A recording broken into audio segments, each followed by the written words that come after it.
সংগ্রামী শ্রমজীবী ভাইয়েরা, আসসালামু আলাইকুম ওয়া রাহমাতুল্লাহি ওয়া বারাকাতুহু। সংগ্রামী ভাই এবং বন্ধুগণ, আমরা লক্ষ্য করছি আজকে স্বাধীনতার 54 বছর অতিবাহিত হওয়ার পরেও আমাদের শ্রমিকেরা স্বাধীনতার সুফল অর্জন করতে পারেনি। আমরা লক্ষ্য করছি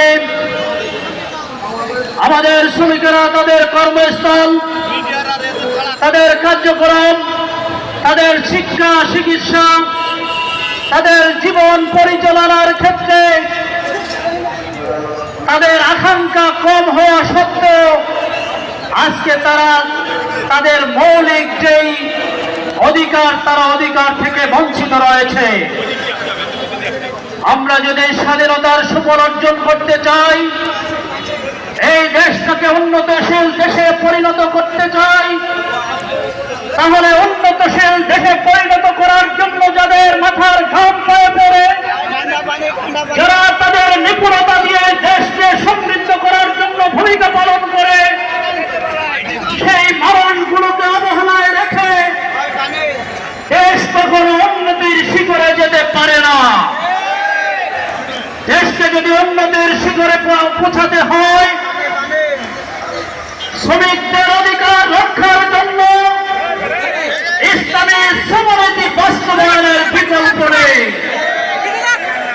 আমরা আজকে দিবালোকের মতো লক্ষ্য করছি এদেশের 18 কোটি মানুষের অন্তরে বৈষম্যহীন ইনসাফপূর্ণ একটি সমাজ বিনির্মাণের স্বপ্ন এদেশের মানুষ দেখছে। আমি বলতে চাই, সেই বৈষম্যহীন ইনসাফপূর্ণ সমাজ ইসলামী শ্রমনীতি যদি বাস্তবায়ন করতে হয়, তাহলে কোরআনের সমাজ বিনির্মাণে আমাদেরকে ভূমিকা পালন করতে হবে।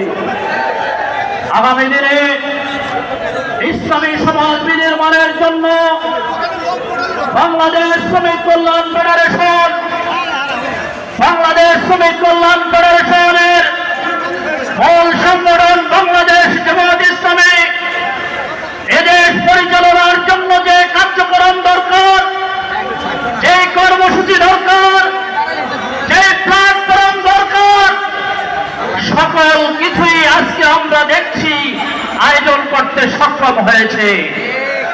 এখনো দরকার আমরা যারা শ্রমজীবী মানুষ তাদেরকে সাথে নিয়ে এদেশের প্রতিটি মানুষের কাছে গিয়ে আগামী দিনে ইসলামী বিপ্লব সাধনের জন্য দাঁড়ির পাল্লায় ভোট দিয়ে আগামী দিনে আমরা কোরআনের শাসন প্রতিষ্ঠা করব ইনশাআল্লাহ।